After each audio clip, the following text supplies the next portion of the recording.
Hey everybody, Big Rich here at Hot Fish Rescue. Today's episode is going to be a little special for you. Can't wait to show you what we got going on. First off, we're out here. There's the old OFR van. And look who shows up. It's Reaper all by himself.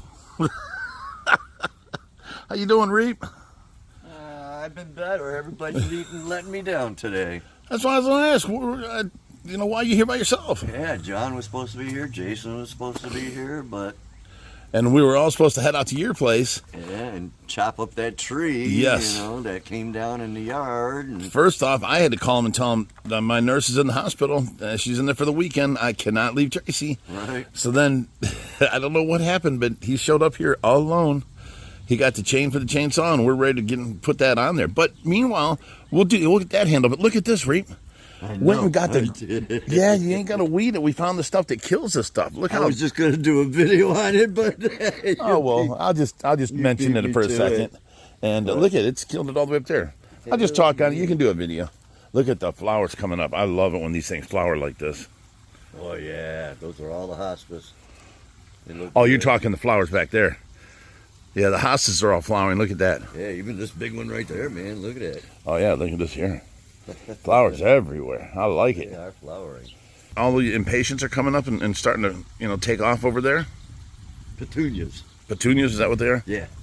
There are some impatiens up there. Okay. Look how big your mullet plant is. Mullen, not mullet. Man, that's over 6 foot. That's about 6'3". No, you're 6'1". That's about 6'7". It's about a good 5-6 inches bigger than you. Huge. Wow. All right. We'll get seeds from it and then plant them where you want, like you said, next year. Yes. Them are really neat plants. But yeah, so we had Kayla and Skylar were out here, and they weeded all the bigger weeds, and then I sprayed everything, short and close to the ground. And I didn't spray on a lot. I just barely misted it just to get the little stuff to die. And man, it's really done a good job. If there's anybody close by, I have this mermaid statue, and what I want to do is paint it Tracy's skin complexion, paint it her hair, do her makeup. Like I've got pictures of her doing it, make that look like Tracy sitting there. Put a bra on her, of course, and then paint her scales in and stuff like that. So I need somebody that's a good artist that wants to come here and showcase their skills, and we'll advertise it. But I'd like this to be sitting somewheres over there looking at her pond, like Tracy's, watching her pond now. I'd really like to do that. So somebody close to Cleveland, Ohio. I'm just 20 minutes south of Cleveland in Strongsville. Okay, so now we got the farm boss, the MS, what was it, 290? MS 290. Yeah, get that. We got that thing ready with the new chain on it. We got him some mixed gas. He's all ready to go, start cutting. But you still got no workers. What'd you figure out? What are you going to do? I'm going to have you come out tomorrow. Me? You got a nurse tomorrow. You know too much about me, Reaper. And Dawn's got a slab of ribs with your name on it. Oh, nice. All right. Of course I'll come out and help you. John finally did come through. He had some family issues and broke So he's going to help us tomorrow? So I think he's going to be helping us tomorrow, too. And Jim Sheasley may be there. Right now he's doing the fair, but I think he's free, so he might be able to come out and help as well. Well, if I'm there, I'll just do the cutting, and then you guys can roll the pieces over wherever you want it. Put it where I want. Right. You're going to use it for firewood, right? That's the biggest thing, yeah. Okay. Is getting it cut up and moved out of the way. And I didn't think about it, but man, maybe I should grab the neighbors? Sawzall. No, grab your Sawzall with we the can metal grab the Sawzall, yeah. So I can cut the 2 metal pieces off, and I'll measure it, and I'll have to get a new piece. A new piece for the fence. Get the fence back up. You can also ask the neighbors, hey, if they want to contribute in. I tried calling them too. Okay. No answer so far. Well, you know what? We can cut it off to their property, and then if you get a hold of them, we'll continue cutting for, throw us a donation or something. Yeah. Help us out. Alrighty, guys, so we're going to move on to the next thing. Okay, I come in the laundry room here, and I find my community service guy, Stan, which is one of our top-notch guys, and Josh, doing what he normally does, is working around here.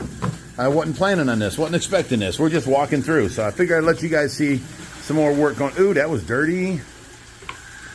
Where's this one from? Stingray tank. Stingray tank? Okay. Next week we're going to need a FX5 to go with Reaper to New York.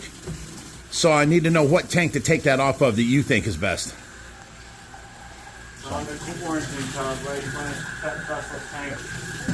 Okay. All right, let's move on. Okay, now here we just taken in this dog here, and you know, he seems like a nice dog, but he's kind of guarded. He was with his owner for a long time, so we got a muzzle on him just to make sure. Not right now. He's timid and scared of his new surroundings, but you know, we're going to try and find him a good home. We're going to work with him, see how nice he is. He don't seem to want anybody else around him right now, but that's natural. He's been with his owner for so long, so we're going to see if we can find him a good home. What's his name? His name is Buddy, and he's 5 years old. 5-year-old American Eskimo. American Eskimo dog, yeah. And you brought him by? Yeah. To find him a good home? Yeah. See, that's good caring people. Thank you. They're just older, and they're too old and they can't be taking care of the dog no more. They got rid of all their pets. Yeah. And this broke her heart. Yeah. Okay. Okay, we're out here in the backyard. Give you a little view of the pond first. Remember how muddy it was from the rains? That's pretty well cleared up. You can see the whole ledge, and then down bottom see the gravel. You can't really see the bottom over there, but it's getting clearer. It's getting better. The plants are growing. The storm took its toll on the big elephant ear, but the little ones are all coming up now, doing pretty good. This one here, that one. There's that big one that storm took its toll on. That was everywhere. That thing was huge. But we've got, look, 1, 2, 3 flowers, 4, 5, starting with 6, 7 flowers out back here, so they're doing good. Now the reason for coming out here, wait, where is, the reason for coming out here was this. The other day, we had people here, and this was our return. It went in, slid into here. Oh, it broke. You can see the whole bottom busted off.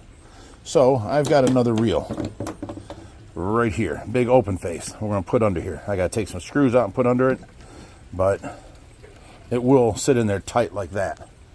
The problem is we can't have people kicking it with their feet when they get up there. But this is how you return it once you go down the zip line, 300 foot, and then you just reel it back up.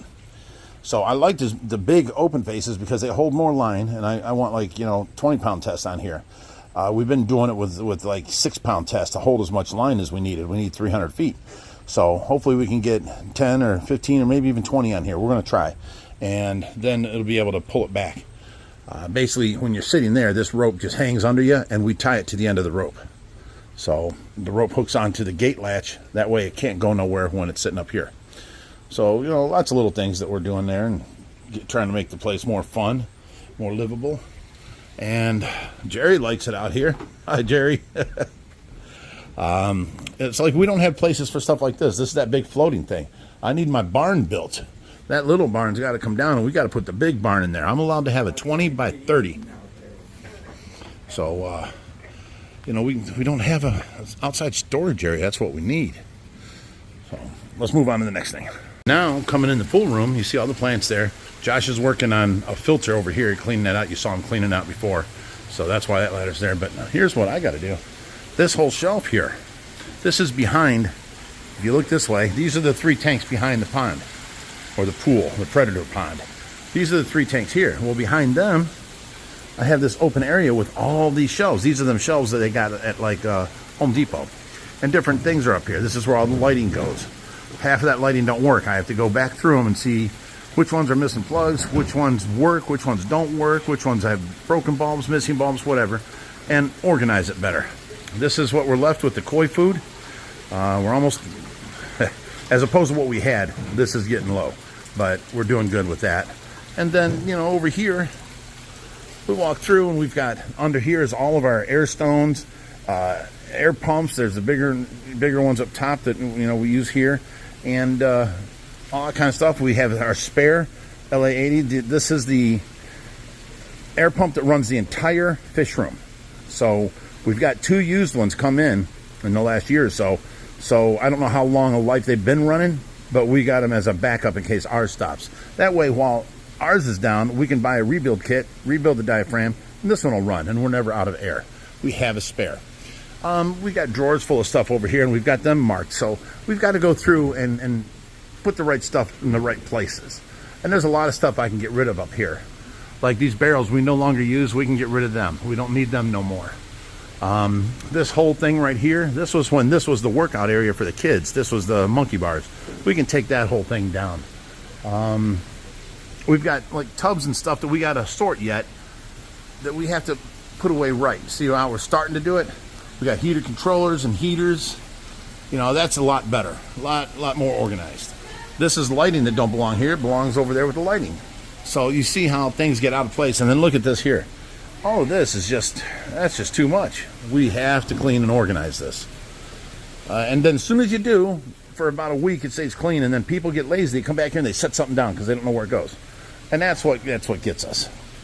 Like these manifolds. This comes in real handy in the fish room. Anytime I need to cut, drop some airlines, I cut the thing and put a manifold in. I like these pre-made manifolds. Very nice. So, let's move on up here. Okay, now you see this tank. See how it's all cloudy? That's because he just hooked up the filter he just cleaned. And, when you first do that, your tank goes cloudy for a minute. And then, it starts clearing it back up again. So this will take probably an hour before this is clear again. You ever see the bottom of a stingray? There's their mouth. See how they don't have teeth, but they have them little... Yeah, once they get in there, they don't let go. And then there's their claspers right here. And if you look up closely, maybe we can see the spike on the tail. There's the spike. That's what gets you. And it don't inject venom out. There's like a bacteria venom residue on the outside of it. So it goes in like a point, but it's shaped like a Christmas tree. So when it comes out, it rips. And then you're left there with that bacteria venom in your skin. That's how that works. So they don't actually inject you with venom. But, that's a defensive measure. So they hardly ever strike, ever. Okay, walking through here. Josh, you're still here cleaning filters? Yeah, that was like 2 hours. That was like 2 hours ago I was here. Yeah. This is your 10th one? Pretty much. Wow. So basically you're saying, I pity the community service guy that comes by here. Isn't that right, Stan? No, I'm just a helper. All right. Well, I'm traveling through. Okay, so I went and I found Skylar. Here she is. Finally here. She's going to bring something over here for us. Let's look at this. This is the Aquael big lines. We just want the biggest one. We're going to do that. We're going to open it and check it out and do all of our product review on this filter. See how much it can handle and see what its, options are that it has, and, what makes it better than others.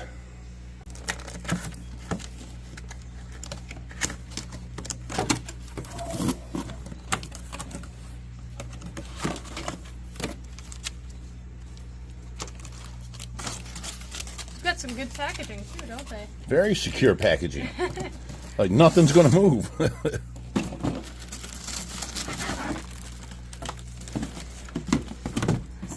Okay.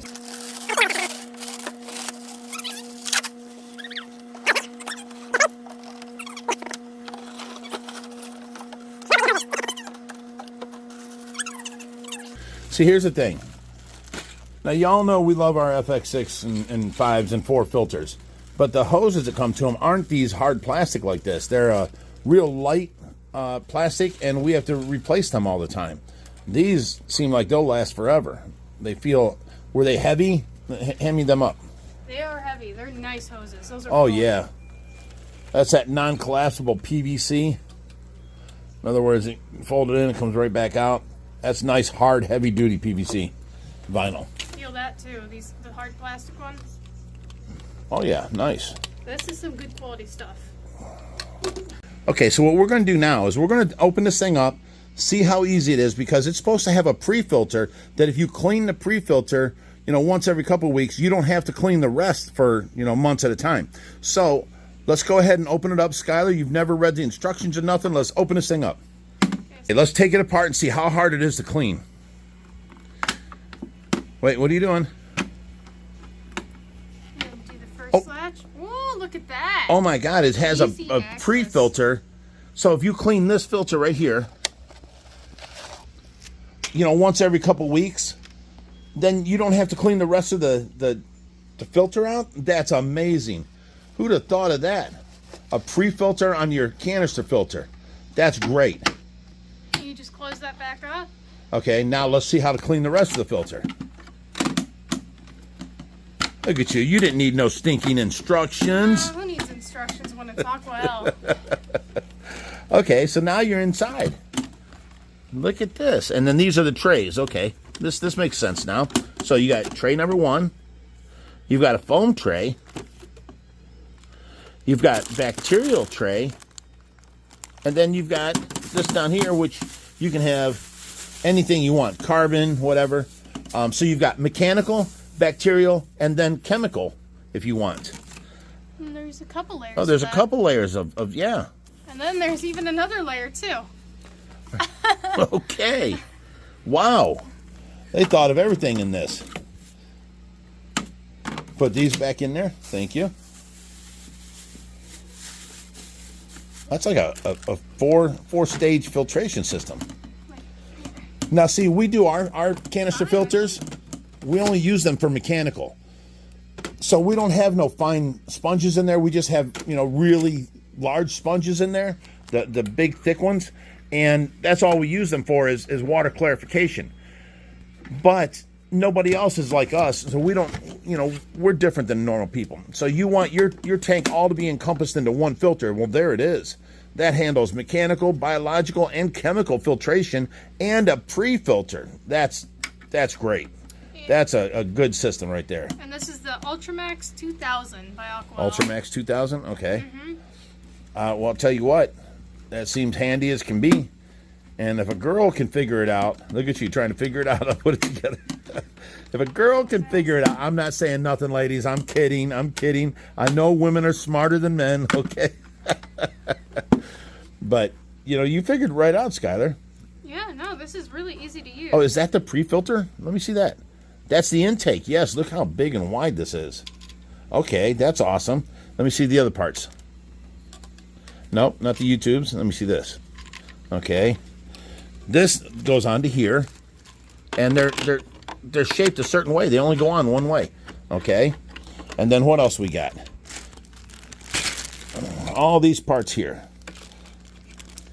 Okay, so we have our intake tube, and this is nice. Look how the wide spread, how big that is as an intake tube. And then you can extend it for a 125, 150, 180, whatever you need. That goes all the way down the bottom of the tank. And then here's our return. The return's nice, but if we take off this, okay, we can actually put on a whole spray bar that comes with it to spray the whole top of your tank. Isn't that nice as a return? Yes. Aquael has thought of everything. Now, there's all kinds of suction cups and clips in here, stuff to hold this on there. You can go ahead and set that down with the hoses. And, of course, we don't need it, but full instructions come with it, of course. So, and oh, a 2-year warranty. And what's this here? This also comes with it. Silicone lubricant. Okay, for your tubes and stuff to go together. Very nice. And your hoses to go on top of things. And it has the clamping hoses. Once you put the hose on, you screw this up and it clamps the hose on. No failure. I like that. And then here we go. This is the back of the box. Now it's got a 2-year warranty with it. The pre-filter system I was just talking about. And then you've got 1, 2, 3, 4, 5 other containers. Wait, 6. I don't see what this is. 1, 2, 3, 4, 5. I see 5 chambers plus the pre-filter. That's 6 altogether. Wow. Very nice. Up to 5. Oh, and they have a UV filter you can do in line on the way back. A UV sterilizer. Get rid of all your algae. So they're really coming in and taking care of everything. And let me see. Convenient valve system. Oh yeah, it's got valves to turn it up and down. Pre-filter. Finished sponge, Biomax, filtration wool. Sponge. 528 gallons it can do too, Rich. All kinds of. Well, 528 gallons, is that per hour? Yeah. Okay. So that's good up to like a 180, maybe a 200 gallon. Because you need 3 times water turnover. So a 200 gallon would need 600 gallons. Okay. This is 580. So this would work up to a 200 gallon tank, which is amazing. And the fact that you can pre-filter it, I love that so much. Because our filters get so clogged up. You know, Josh spends literally 2-3 days in a row out there cleaning filters once every 2 months. If we can just go by weekly and take out the top filter and clean them and put them back in, oh my God, we would have so much less work here. These guys at Aqual are trying to think of everything. Not to mention, it's not cheap plastic. This is a heavy container. Pick that up. It's hard to pick it up. It's heavy. It's a heavy, hard container. Yeah, you just tried unlatching it by chance. It's a hard, heavy container. I mean, it's got a rubber boot for it. Nice plastic stand for it. And it's not cheap feeling at all. That's sturdy as can be. We've got Skylar, who's known for being clumsy. She's handling it no problem at all. She's not breaking nothing, guys. Look. No, it almost feels like it's made out of metal. That's how high the quality of this is. I like it. I mean, we're going to try it out next and get it going in the filter and see how much it actually pumps. Aquael, see how it works. You're doing a good job. Thanks, Aqual. Thank you, guys. Okay, guys, we're pretty much done with the filming for today. But then, you know, Skylar's friends come over and her brother, and they want to go in the pool. So we've got more video to do, right? No. I got to stay in here and watch Tracy. I can't video out there in the pool. You guys have fun without me. Bye. Everybody say bye. Bye. As always, guys, stay fishy, my friends.